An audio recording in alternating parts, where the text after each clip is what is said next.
안녕하세요, 여러분. 코미레이 한국어 미래입니다. 오늘도 제 팟캐스트를 들으러 와주셔서 정말 감사합니다. 오늘의 주제는 끝나지 않는 러닝 유행인데요. 혹시 이번 영상이 조금 쉽게 느껴지신다면 같은 주제의 토픽 5, 6급 레벨 영상이 바로 내일 올라올 예정이니까요. 하늘색 썸네일의 영상도 봐주시면 좋을 것 같습니다. 요즘은 정말 많은 사람들이 러닝, 즉 달리기를 즐기고 있죠. 사실 한국에서는 몇 년 전부터 러닝이 생활체육으로 큰 인기를 얻고 있습니다. 생활체육은 일상 속에서 쉽게 즐길 수 있는 운동을 말해요. 예를 들어 요가, 자전거 타기, 그리고 바로 이 러닝이죠. 저는 어릴 때 달리는 걸 참 좋아해서 학교 운동회에서 장거리 달리기 1등을 하기도 했는데요. 크면서 점점 힘들어서 달리는 걸 안 하게 되었거든요. 그래서 다른 사람들도 마찬가지가 아닐까? 마라톤을 하는 사람들만 러닝을 즐기지 않을까? 라고 생각하기도 했는데요. 그런데 요즘 길거리나 공원, 심지어 강변에서도 달리는 사람들을 정말 많이 볼 수 있죠. 아침 일찍이든 퇴근 후 밤이든 상관없이 달리는 사람들이 많아요. 그렇다면 왜 이렇게 많은 사람들이 달리기에 빠지게 되었을까요? 저는 그 이유 중 하나가 도구가 필요 없다는 점이라고 생각합니다. 러닝화, 즉 달리기 신발만 있으면 언제 어디서나 시작할 수 있으니까요. 운동기구도 필요 없고 헬스장 회원권도 필요 없죠. 또한 장소와 시간의 제약이 크지 않다는 점도 큰 장점입니다. 제약이 없다는 표현은 행동하는 데 있어서 자유롭다는 뜻이에요. 회사원들은 퇴근 후 밤 10시에 달릴 수도 있고 학생들은 새벽에 한강에서 달릴 수도 있죠. 날씨만 괜찮다면 언제든 달릴 수 있다는 게 매력인 것 같아요. 달리기를 하는 방식도 사람마다 다릅니다.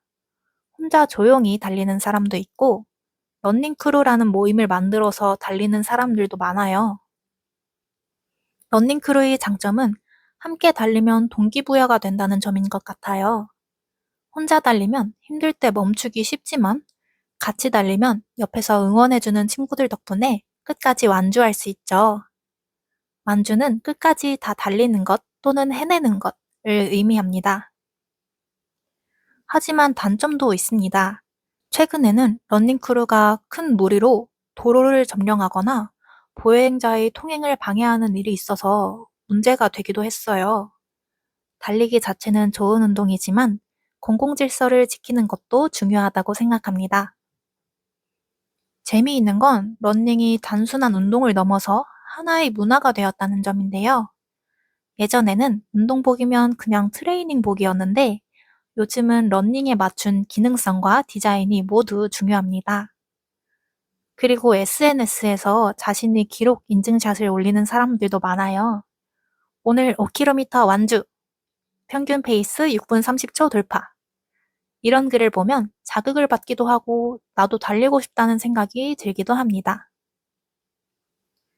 저도 사실 올해부터 런데이라는 어플을 이용해서 달리기를 시작했습니다. 이 앱은 달리는 속도나 거리, 시간 등을 기록해주고 음성으로 코칭도 해주는 프로그램이에요. 하지만 솔직히 말씀드리면 아직 30분 코스를 다 마치지 못했어요. 처음에는 2분만 달려도 숨이 차고 다리가 무겁더라고요. 그래도 꾸준히 하니까 매일 달리는 시간이 조금씩 늘어나고 속도도 조금씩 빨라지고 있어요. 러닝을 하면서 제가 느낀 건 이게 단순히 몸만 건강하게 하는 운동이 아니라는 점이에요. 사람들은 보통 운동을 시작할 때 건강을 위해서라는 이유를 많이 말합니다. 하지만 실제로 달리기를 꾸준히 하는 사람들의 이야기를 들어보면 몸만이 아니라 마음도 건강해진다고 말하는 경우가 많아요. 저도 비슷한 경험이 있습니다. 하루 종일 앉아서 일하다 보면 머리가 복잡하고 몸도 무겁고 기분도 점점 다운되잖아요. 그럴 때 운동화를 신고 밖으로 나가서 달리면 머릿속이 뻥 뚫리는 기분이 듭니다. 정말 신기하게도 20분만 달려도 마음이 훨씬 가벼워져요.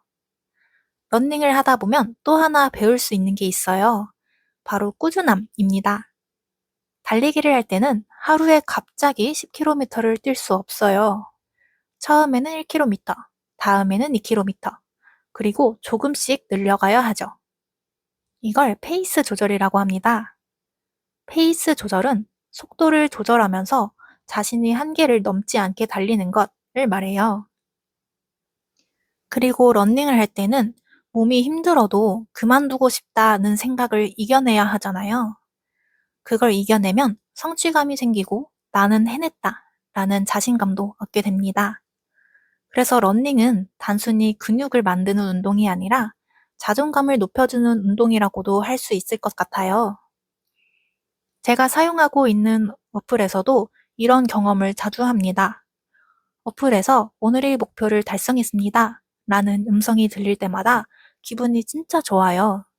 처음에는 1km를 뛰는 것도 버거웠는데 이제는 3km를 꾸준히 달릴 수 있으니까요.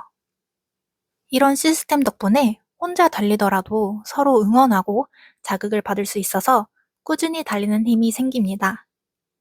그런데 러닝이 이렇게 유행하면서 조금은 생각해 봐야 할 점도 있습니다. 요즘 SNS를 보면 오늘도 10km 완주, 페이스 5분 돌파 같은 글이 있어요. 물론 멋지고 대단하지만 가끔은 이런 비교에 부담감이 생기기도 하더라고요. 그래서 저희 한계를 넘어서 오래 빨리 달리다가 발목이 아파서 병원에 간 경험이 있어요. 그래서 저는 목표를 이렇게 세웠습니다. 남보다 빠르게 달리는 게 아니라 어제의 나보다 조금 더 나아지자고요. 아마 공부할 때도 이렇게 목표를 세우는 게 좋을 거라고 생각합니다. 오늘은 러닝이 단순한 유행을 넘어서 하나의 취미, 삶의 방식이 되고 있는 이야기를 나눠봤습니다. 여러분은 어떠신가요? 달리기를 하면서 어떤 점이 가장 좋았나요? 혼자 달리는 게 좋을까요? 아니면 함께 달리는 게 더 좋을까요? 혹은 러닝을 하면서 느낀 감정이 있다면 어떤 것이었는지도 궁금합니다. 댓글로 남겨주세요. 그럼 오늘도 들으러 와주셔서 감사했습니다, 여러분. 그럼 다음 시간에 봬요. 안녕!